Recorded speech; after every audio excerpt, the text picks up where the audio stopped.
Muchas gracias. Vamos a arrancar con el dólar, que ha sido noticia el día de hoy. Y esto tiene que ver con, podemos decir que hay una tormenta global. Ahí sí podemos darle un poco la derecha al discurso presidencial, pero solo por estos días y en lo que tiene que ver con el post G20. Porque hay que decir que se dijo que se habían resuelto los problemas entre China y Estados Unidos, supuestamente una paz transitoria. En realidad nos venimos a enterar que no había sido así y que hay otros problemas de fondo que están apareciendo. Lo vamos a estar conversando en un rato. Eso está golpeando a la Argentina, está golpeando a las bolsas del mundo. Concretamente lo que tiene que ver con el dólar, subió unos centavos a 38,71 y el riesgo país volvió a ubicarse muy cercano a los niveles de septiembre de 2018 en 741 puntos bases.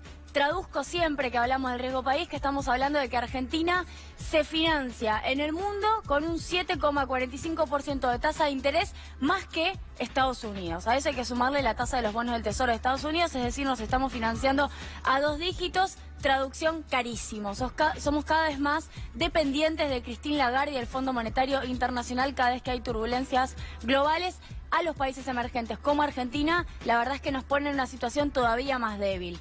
Vamos al segundo dato, tiene que ver con ganancias. Efectivamente se actualizó, como lo hemos adelantado aquí hace unos días, se actualizó el mínimo no imponible para, en este caso, soltero, soltera sin hijos. Estamos hablando de 38.301 pesos de salario neto, es decir que el salario bruto es más elevado sobre el cual se aplica el mínimo, y después podemos ir detallando cómo se da en los otros casos, pero estamos por arriba de los 50.000 pesos en el caso de casado o casada con hijos.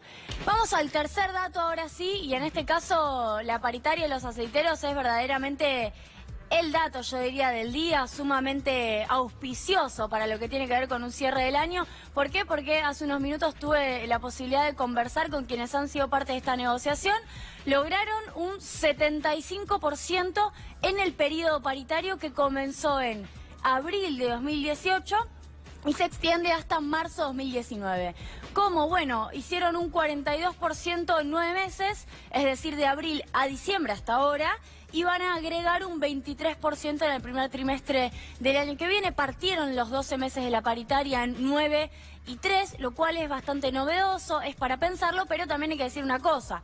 Este sector aceitero es uno de los más ganadores en términos empresariales por la devaluación, son estrictamente exportadores, sectores cerealeros oleaginosos, y sencillamente lo que hicieron los sindicatos fue disputar ese excedente. Hoy me escribían algunos por Twitter, bueno, Julia, ahora van a aumentar los aceites por culpa de los trabajadores. No, los aceites ya aumentaron, los aceites ya los aumentaron las empresas en el marco de esta corrida cambiaria, trasladaron a precios, sencillamente lo que hacen los trabajadores es disputar ese excedente obtenido por las empresas luego del traslado a precios, y verdaderamente es una paritaria auspiciosa en este cierre de año. Julia, muchas gracias. Me quedé pensando en algunos conceptos de ganancias, que esta suba del mínimo no imponible del 28%, casi 29%, es considerable, es significativa, pero en realidad, con lo que ha sido la inflación de todo el año, no va a alcanzar equiparar, cuando uno siempre lo termina comparando para entender valores más o menos similares. Esto por un lado. Por el otro lado sí va a generar un impacto en la deducción para los que tenemos hijos un poco más gravitante, porque aquellos casados con 2 hijos van a empezar a tributar por arriba de los 50.000 pesos, y hay una relevancia también en lo que se venía tributando. Pero otro punto a tener en cuenta, y vos decime, Julia, si estoy orientada, es que aquellos que logren buenos aumentos el año que viene van a tributar más, porque justamente esta suba del mínimo no imponible implicará que después de ese valor el tributo, en la alícuota, el porcentaje sea aún mayor. Sí, efectivamente estamos hablando de un aumento. Lo que definió el gobierno actual de Cambiemos es que en relación al movimiento del RIPTE, que tiene que ver con el promedio salarial, se mueve al piso del mínimo de ganancias, lo cual a mi criterio está bien, no está mal que se quite la arbitrariedad del Poder Ejecutivo en la decisión del mínimo de ganancias. Lo que pasa es que ese es un promedio.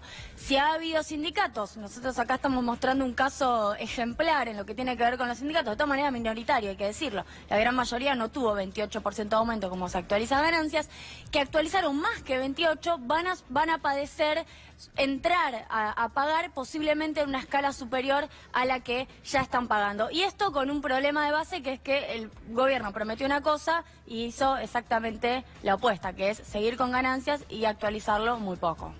Julia, muchísimas gracias. Ahora sí, con la duda siempre presente de por qué cuando hay un sindicato que obtiene un porcentaje alto de paritarias, en su momento fue camioneros, en su momento fue bancarios, en la Ciudad de Buenos Aires Sanidad, ahora, bueno, rompiendo el techo absolutamente aceiteros, la respuesta en general de un sector de la sociedad es, pero ¿cómo? Tienen que resignar, no puede... En lugar de pedir que tu propio sindicato, tu propia actividad te suba el salario, quieren que bajen el del resto. No, no quiero decir en colegas por ahí con un vínculo cercano con el oficialismo, pero en consultores es un argumento muy, pero muy extendido. ¿Pero qué dicen? ¿Que está mal que esa suba sea tan considerable? Exactamente. Bueno, hubo un argumento histórico en contra de camioneros. No sé si recuerdan que históricamente se dijo, no puede ser que el salario de un camionero sea más elevado que el de un docente. Yo la verdad que en este punto coincido con Iván. En general hay un planteo de llevar a la baja todos los salarios porque no puede ser que una paritaria sea del 75%. Y lo mismo pasó con los subsidios, y con esto cierro. Cuando algunas provincias se quejaban de los subsidios, preferían de los subsidios de capital para el transporte, exacto, para la energía, se quejaban de los subsidios capitalinos y prefirieron que todos se quedaran sin subsidios y todos pagáramos más en lugar de exigir el mismo nivel de subsidios en las provincias que en la capital, por ejemplo. Está con nosotros Mauro Albornoz, siempre con temas interesantes. Mauro, bienvenido. Gracias, Lucy. Vamos a hablar del escándalo que involucra la detención de la hija del fundador de Huawei y particularmente la directora financiera de la compañía, y que está dando que hablar en todo el mundo, porque claro, hablamos del gigante tecnológico que tiene China hace unos años y que se está posicionando a nivel global. Hablamos de Meng Wanzhou. Ella es, la vamos a ir mostrando en imágenes, es justamente la heredera del próximo imperio que tiene la compañía. ¿Qué fue exactamente lo que pasó? La detuvieron en Vancouver, Canadá, y particularmente lo que están acusando a la compañía es de vender, en principio, productos elaborados en Estados Unidos a Irán. Algo que está prohibido y que, en principio, la administración de Donald Trump tiene como una de las sanciones más importantes a Irán. Pero más allá de la cuestión económica, que ahora Julia Estrada nos va a ayudar a entender particularmente cuál es el impacto que tiene esta detención, particularmente es importante tener en cuenta cuál es, de alguna manera, el impacto que puede generar en las negociaciones entre Estados Unidos y China. La idea de tener a esta mujer, que justamente es la heredera del próximo imperio chino, y tiene que ver justamente con Huawei, que en estos últimos años se convirtió en el segundo fabricante de smartphone más grande del mundo. Hoy por hoy comunica a 1/3 de la población de todo el mundo, y que justamente se convirtió en una especie de caballo de batalla que tiene China hoy por hoy, porque desbarrancó muchísimas empresas de telecomunicaciones en Estados Unidos, y particularmente, por ejemplo, el diario The Economist la definió como una de las empresas de telecomunicaciones más grandes del mundo. Es decir, es una empresa que representa o que simboliza el gobierno chino, porque recibió el apoyo y la inversión en todo momento, y el hecho de que la detengan a esta mujer, que justamente es una mujer muy importante para la compañía, muestra un poco o demuestra un poco las asperezas que tiene que ver con el gobierno estadounidense y el gobierno chino. Obviamente hay que ver cómo esto desemboca, porque incluso estamos hablando de que es la empresa que vendió en un año más de 100.000 millones de teléfonos. Es una empresa que viene creciendo de manera sostenida, y no es la primera vez que el gobierno norteamericano apunta a la compañía. Una vez había dicho que Huawei estaba justamente espiando las conversaciones de los estadounidenses y puso restricciones en la venta de este tipo de teléfonos, lo cual muestra un poco la idea que tiene Donald Trump de proteger la industria nacional norteamericana y particularmente tecnológica, que es muy importante, y el hecho de que una empresa de telecomunicaciones china esté ganando tanto terreno, obviamente a la administración de Donald Trump no le pone muy contento, ¿no? Sí, nosotros trajimos, para complementar lo que trae Maurito, unas placas en donde mostramos el impacto a nivel global de esto, que aquí en Argentina, en Buenos Aires, pareció que había sido un abrazo entre dos titanes, al menos transitorio, entre Donald Trump y Xi Jinping, y en realidad empezaron a pasar los días, nosotros volvimos, yo digo, al nacionalismo metodológico, volvemos a concentrarnos en Argentina y nos olvidamos de ese escenario global que tan bien aprendimos a describir en esos 4 o 5 días del G20, y ahora para mí hay que volver a esas variables que estuvimos analizando. Acá tenemos el derrumbe en las bolsas del mundo, esto lo pude mirar a las 16 horas, lo aclaro porque está todo cerrando cerca de las 18, 18 y media, pero igual adelantaba lo que iba a pasar. En Estados Unidos el Dow Jones, que es el índice de las industrias más importantes, cayó 1,39. El Standard & Poor's 500, que es el índice de las 500 empresas más grandes de Estados Unidos, es el índice bursátil por excelencia a nivel global, cayó 1,43. Las tecnológicas de Estados Unidos con el índice Nasdaq, donde está Apple, de hecho la que está peleando con Huawei su hegemonía en el mundo de la electrónica, Mauro lo sabe muy bien, también cayó 0,43. En Canadá, en Brasil, Chile, Colombia, Argentina es una excepción, rara excepción básicamente porque no tiene tantas empresas con ADR y por el momento no se está golpeando tanto en el Merval y porque a los bancos les subieron bastante las acciones el día de hoy. Y Perú también cayó. Vamos a ver en la siguiente placa lo que pasó en otras bolsas, otros índices en Europa y en Asia.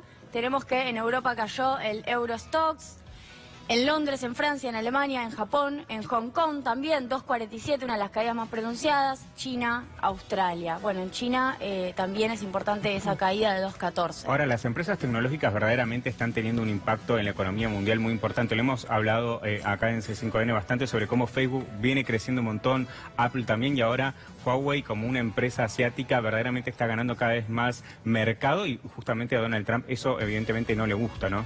Sí, yo lo que creo, y me parece que se vino viendo con claridad, es que hay que cambiarle la carátula al expediente, no es guerra comercial. Primero porque pasaron varias cosas con las decisiones de política económica de Estados Unidos. Una de ellas es firmar ese NAFTA con Canadá y con México, lo cual demuestra que Estados Unidos sea proteccionista es a priori una generalización. Estados Unidos, en todo caso, encaró una guerra comercial con China que tiene por objetivo disputar hegemónicamente hacia adelante quién se queda con una porción de la economía global. Con los demás, libre comercio. Con nosotros, ¿qué quiere Estados Unidos? Y libre comercio, no quiere que nosotros nos volvamos proteccionistas, no está en pos del proteccionismo a nivel global. Eso me parece que hay que revisar un poco cuando decimos hay una guerra entre proteccionismo y liberalismo. No, Estados Unidos está en guerra con quienes le plantean una amenaza, que son China, pero también es Putin con Rusia, que además se manifestó a favor de que liberen a la CFO de Hawái, porque no es la presidenta, es la encargada de las finanzas de la empresa, lo cual es además todo un símbolo. Y me parece que es una guerra comercial que es la punta del iceberg. Por debajo hay una guerra de hegemonía.